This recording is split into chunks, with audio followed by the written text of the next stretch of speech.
Selamat datang di Jejak Waktu ID. Kali ini kita akan memulai sebuah perjalanan yang menembus batas imajinasi. Ke dunia-dunia yang sudah lama terkubur oleh waktu. Anda sudah siap? Siapkan diri Anda. Planet kita ini pernah menahan napas dalam kebekuan yang panjang dan brutal.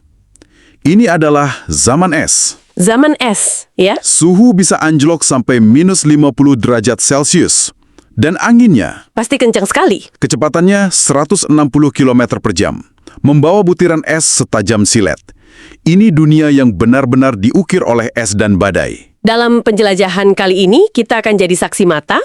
Kita akan melintasi waktu untuk melihat langsung bagaimana kehidupan berjuang. Beradaptasi dan berevolusi. Tepat. Di dunia-dunia yang telah lama hilang, dari raksasa berbulu di padang es, lalu ke monster era dinosaurus, sampai eksperimen kehidupan paling aneh di dasar lautan purba. Oke, kita mulai di dunia beku. Kalau bicara zaman es, yang pertama terlintas di benak saya dan mungkin Anda juga pasti mamut berbulu. Ikonnya ya. Betul. Rasanya mereka ini simbol kekuatan. Benteng berjalan dengan lapisan lemak 10 cm, bulu tebal, sulit membayangkan ada yang bisa mengancam mereka. Nah, justru itu ironisnya. Kekuatan fisik mereka memang luar biasa, tapi tidak ada artinya melawan musuh yang tidak bisa mereka injak. Maksudnya? Badai salju yang membutakan. Disinilah pertarungan sesungguhnya. Bukan soal otot, tapi soal ketahanan murni. Oke. Coba bayangkan seekor anak mamut. Dia terpisah dari kawanannya. Visibilitas nol, suhu anjlok drastis. Setiap langkah itu pertaruhan. Wah, Satu kesalahan kecil, artinya kematian beku. benar-benar brutal. Jadi ancaman terbesarnya bukan predator lain, tapi planet itu sendiri. Tepat sekali. Tapi saat permukaan jadi terlalu mematikan, saya yakin kehidupan pasti menemukan cara untuk, bersembunyi. Kehidupan selalu mencari celah. Coba kita lihat seekor rubah Arktik. Dia lincah, gerakannya punya tujuan. Dia mengarah ke suatu tempat. Betul. Dia membawa kita ke sebuah tempat perlindungan rahasia. Mulut sebuah gua. Dari luar kelihatannya gelap, tidak menarik. Tapi di dalamnya ada dunia lain. Dunia lain? Ini seperti metropolis bawah tanah. Hangat, terlindungi, dan penuh kehidupan. Ribuan kelelawar bergelantungan di langit-langit, menciptakan ekosistem mini yang terisolasi dari badai. Wow, dari dunia putih yang sunyi langsung ke kota bawah tanah yang hidup.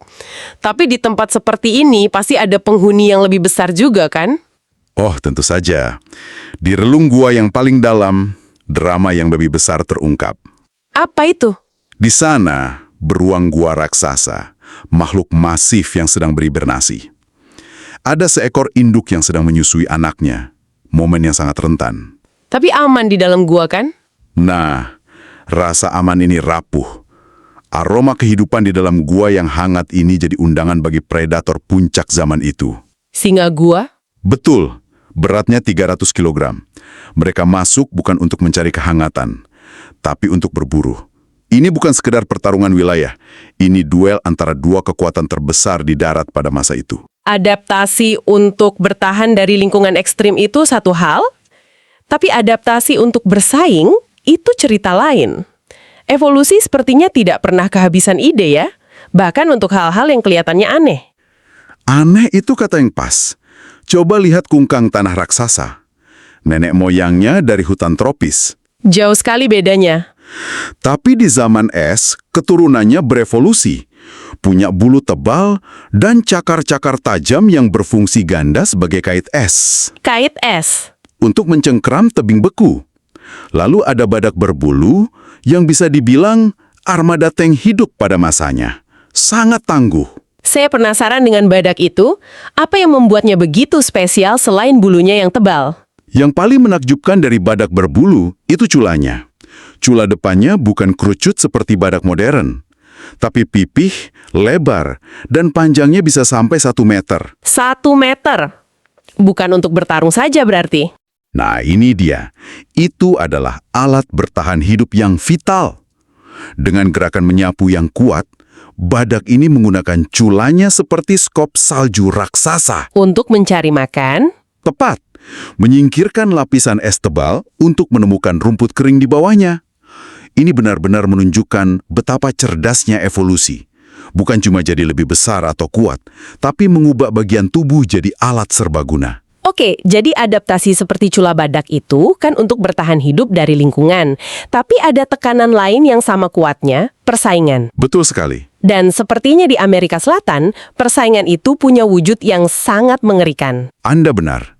Di kaki pegunungan Andes, hukum rimba ditegakkan oleh Smilodon populator, kucing bergigi pedang terbesar yang pernah ada. Tapi kekuatan saja tidak menjamin segalanya, kan? Tepat.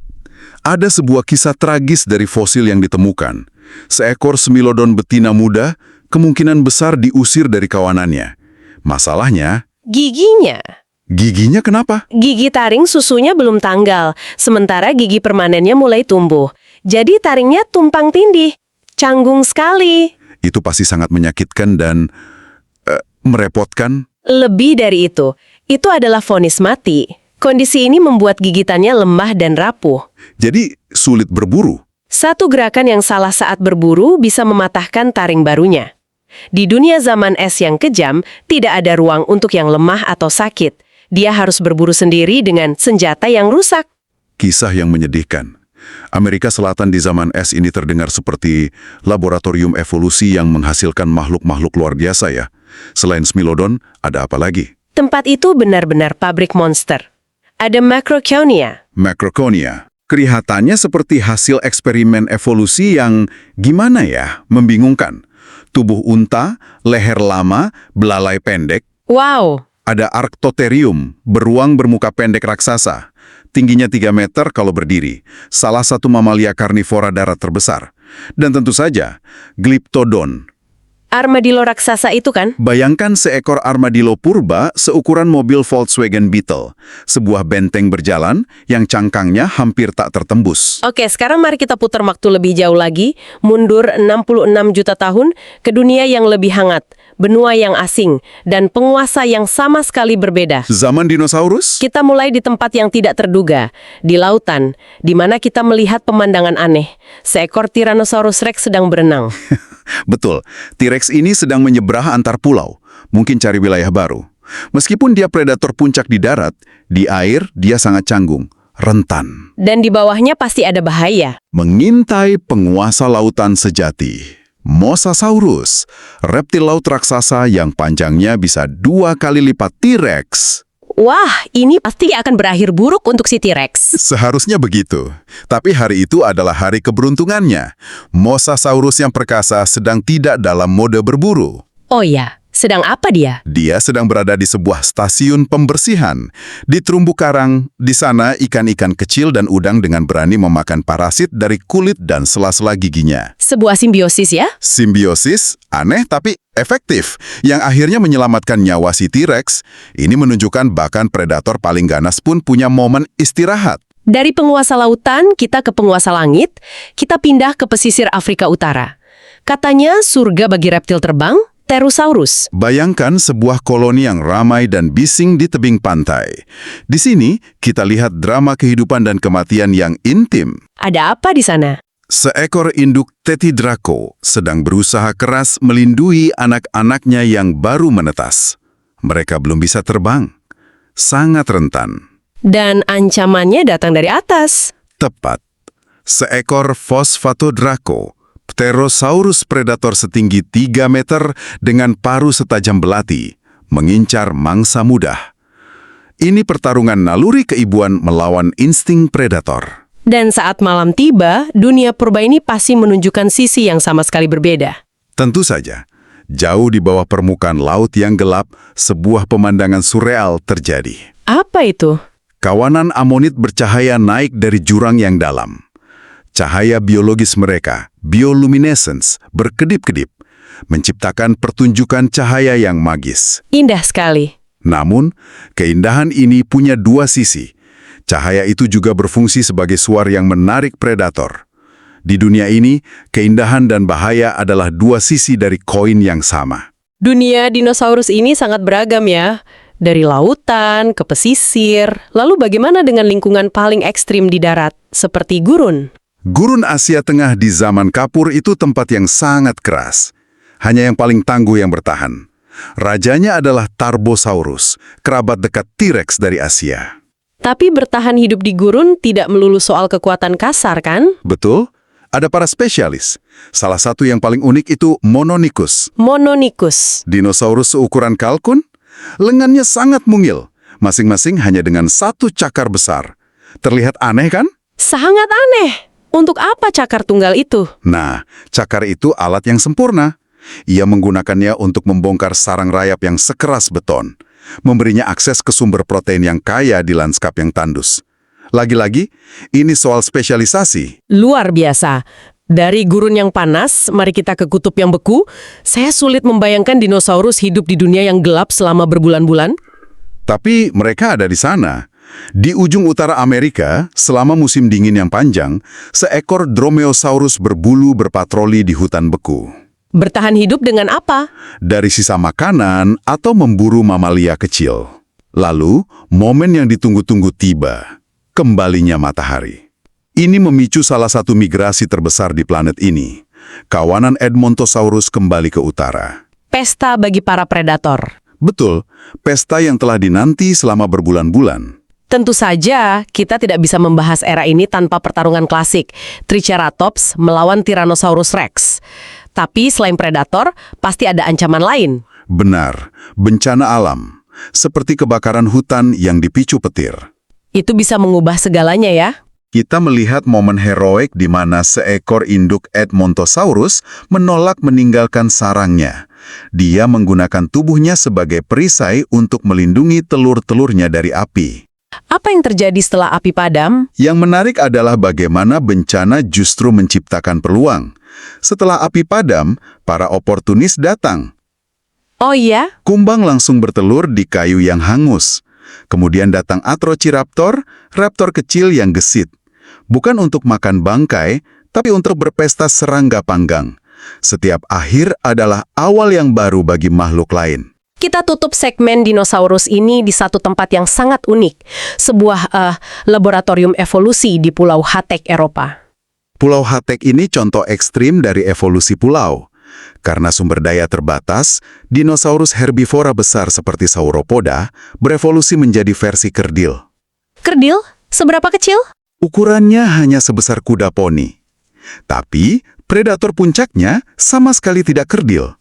Predatornya adalah Hatsegopteryx, salah satu hewan terbang terbesar sepanjang masa. Jadi predatornya hewan terbang? Betul.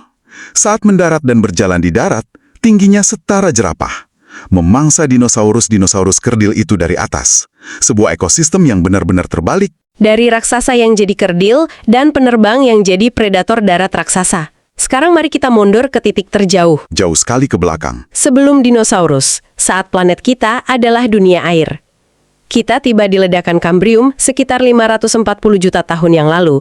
Saat evolusi seakan lepas kendali. Hampir semua cetak biru hewan modern muncul saat itu. Tapi, bagaimana dengan eksperimen gagal evolusi? Makhluk-makhluk yang begitu aneh hingga cetak birunya seakan hilang di telan waktu. Nah, disinilah kita bertemu halusigenia. Namanya saja sudah berarti halusinasi, karena wujudnya begitu membingungkan. Selama puluhan tahun, para ilmuwan salah total merekonstruksinya. Tunggu dulu, bagaimana bisa para ilmuwan salah total seperti itu? Apa yang membuat fosil ini begitu sulit? Fosilnya sangat kecil, sering tidak lengkap, dan tidak ada bandingannya di dunia modern. Sulit menentukan mana atas, mana bawah. Lalu apa yang terjadi? Penemuan fosil baru yang lebih lengkap dari Tiongkok akhirnya membalikan segalanya.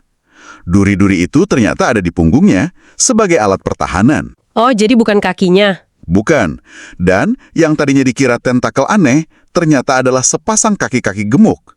Jadi, ia bukan kegagalan total, melainkan prototipe awal bagi arthropoda. Oke, jika halusigenia adalah teka-teki, makhluk berikutnya ini benar-benar menentang semua logika biologi. Namanya Opabinia. Opabinia. Tunggu, 5 mata. Dan ada semacam selang fleksibel dengan cakar di ujungnya yang keluar dari wajahnya. Ini terdengar seperti monster dari film fiksi ilmiah. Reaksi Anda sama persis dengan para ilmuwan saat fosil ini pertama kali dipresentasikan tahun 70-an. Seluruh ruangan tertawa, menganggapnya lelucon. Tapi itu nyata. 5 mata? Untuk apa? Memberinya pandangan 360 derajat. Dan selang bercakar itu ia gunakan seperti penyedot debu. Menyambar mangsa kecil dari dasar laut dan memasukkannya ke mulutnya. Saya juga ikut tertawa membayangkannya. Evolusi benar-benar punya selera humor yang aneh. Jadi, apa nasibnya? Nah, tidak seperti Halucigenia, Opabinia tampaknya merupakan jalan buntu evolusi yang sejati. Desainnya yang sangat unik akhirnya gagal bersaing dan tidak meninggalkan keturunan. Dari serangan aneh, kita beralih ke strategi bertahan hidup yang lebih familiar tapi dengan sentuhan dunia lain. Wiwaxia, siput lapis baja dari dunia lain. Tepat. Tubuhnya yang lunak sepenuhnya terbungkus lempengan pelindung yang disebut scelerid. Dan di punggungnya ada 2 baris duri tajam yang panjang. Jadi ini pelopor strategi pertahanan ya? Betul. Wiwaxia adalah salah satu pelopor strategi tubuh lunak dilindungi cangkang keras. Sebuah konsep yang sangat sukses dan disempurnakan oleh banyak hewan hingga hari ini. Dan tentu saja di mana ada mangsa, di situ ada predator. Kita sampai pada predator puncak pertama di bumi. Makhluk yang namanya berarti udang abnormal, Anomalocaris. Anomalocaris adalah raksasa di zamannya, bisa mencapai panjang 1 meter. Puncak rekayasa evolusi untuk membunuh pada masa Kambrium. Apa senjatanya? Ia punya mata majemuk terbesar dan paling kompleks pada masanya. Penglihatan super tajam. Di depan wajahnya ada 2 lengan penjepit mengerikan untuk menyambar trilobita. Dan mulutnya? Mulutnya bahkan lebih aneh. Bukan rahang, tapi serangkaian lempengan tajam berbentuk lingkaran yang akan berkontraksi untuk menghancurkan cangkang mangsanya. Kedengarannya seperti mesin pembunuh yang sempurna. Jadi, mengapa predator sesukses ini akhirnya punah? Apa yang bisa mengalahkannya? Ironisnya, kesuksesannya sendiri yang menjadi awal dari kejatuhannya. Dominasi Anomalocaris menciptakan tekanan evolusi yang luar biasa pada mangsanya. Memicu perlombaan senjata evolusioner. Tepat. Trilobita berevolusi jadi lebih besar, cangkangnya lebih kuat. Ikan pertama mulai mengembangkan kecepatan. Tiba-tiba, desain Anomalocaris yang tadinya sempurna mulai ketinggalan zaman. Terlalu lambat. Dan senjatanya tidak lagi seefektif dulu. Perjalanan yang benar-benar luar biasa. Dari dunia beku zaman es, melintasi planet para dinosaurus, hingga fajar kehidupan hewan di lautan Kambrium. Setiap makhluk adalah bukti ketahanan, adaptasi, dan terkadang sebuah eksperimen evolusi yang aneh dan menakjubkan. Ini menimbulkan sebuah pemikiran yang menarik untuk Anda renungkan. Apa itu? Kita cenderung melihat Anomalocaris dan Opabinia sebagai kegagalan evolusi, tapi mereka mendominasi dunia pada masanya selama jutaan tahun. Jauh lebih lama dari spesies kita, Homo sapiens, yang baru ada sekitar 300.000 tahun. Benar juga. Ini menimbulkan pertanyaan penting. Dalam skala waktu geologis yang maha luas, apakah desain kita sebagai manusia pada akhirnya akan terbukti lebih mampu beradaptasi daripada udang abnormal yang pernah menguasai lautan? Sebuah pertanyaan untuk dibawa pulang. Terima kasih telah menjelajahi masa lalu bersama kami di Jejak Waktu ID.